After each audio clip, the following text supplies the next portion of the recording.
Well,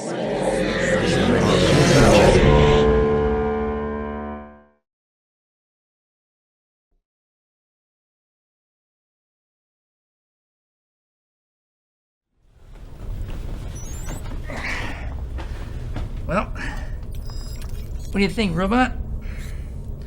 There might actually be something worth salvaging on that piece of crap. I highly doubt it. We're farther out than any other GWC ship, and we haven't been able to find any debris we can salvage in weeks. Well, thanks for your input, you soulless bastard. Why would I want a soul? Space trash. This was cheeky and irreverent with a really high quality production needed to pull it off, because if you're going to go in this cheeky, quippy banter, you have to have the goods to back it up. And oh my goodness, this had it in spades.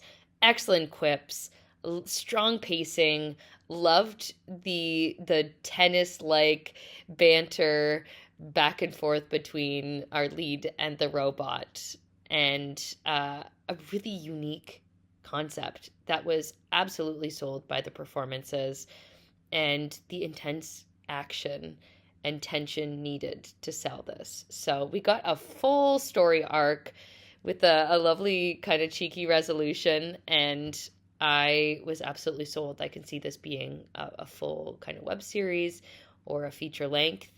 It's just a really strong, unique concept I never would have thought of, but the world was built so brilliantly in terms of the costuming and the scene, the creation of the robot. Everything just felt right. So I'm willing to go on any journey.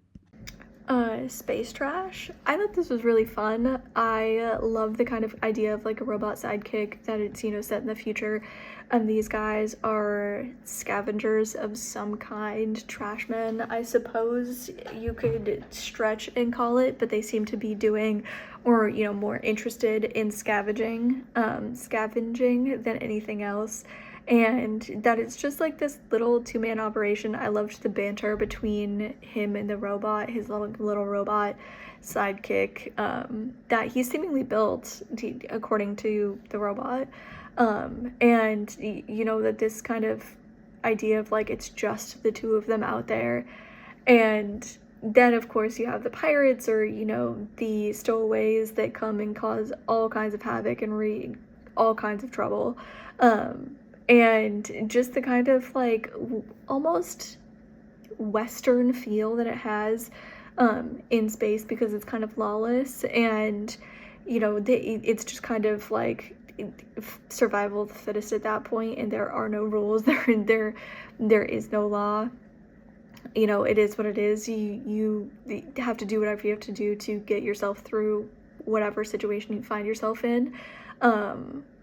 I think is kind of fun. I like that element to it. I thought it was well done. I thought that even though at the end when he like killed the robot, the other guy shot the robot's head off, and he just kind of like went with the flow and is like, well, I hope that we can scavenge, something from that now, or like it's been a long day, or whatever he said at the end.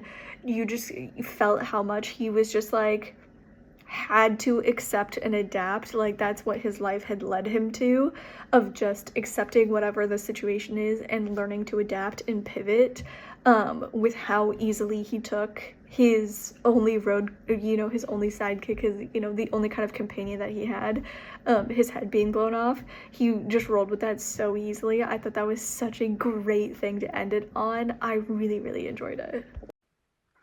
This film had a very 1980s vibe with that, especially with that robot. It kind of looked like something that would come out of a 1980s film, a robotic film from the 1980s. It was very amusing, action-packed, a couple of jump scares. It's the graphics and the robot look like they're from the 80s, but that gives that feeling that people are familiar with. It's a short film that's really well made. From the beginning to end, it would make sense that in a future world that there would be a trash hauler for the space, and that people would try and rob it or hitch a ride through hijacking in this advanced world. But it was definitely an unexpected film. It's not anything like I was expecting with the type of action it was.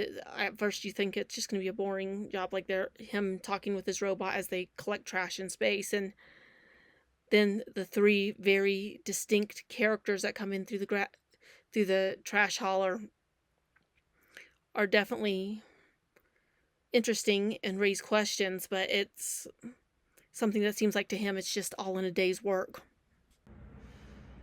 This film was called Space Trash. This was a really fun sci-fi short. I love the CGI ship and the witty, sarcastic robot. The lead actor was excellent. He had a Ryan Reynolds feel to him. I liked the banter between the robot and the lead, and good fight choreography with the intruders. The synth and rock music works so well for the tone of the piece. I would love to see more adventures about the Space Trash ship. Great job. Check it out.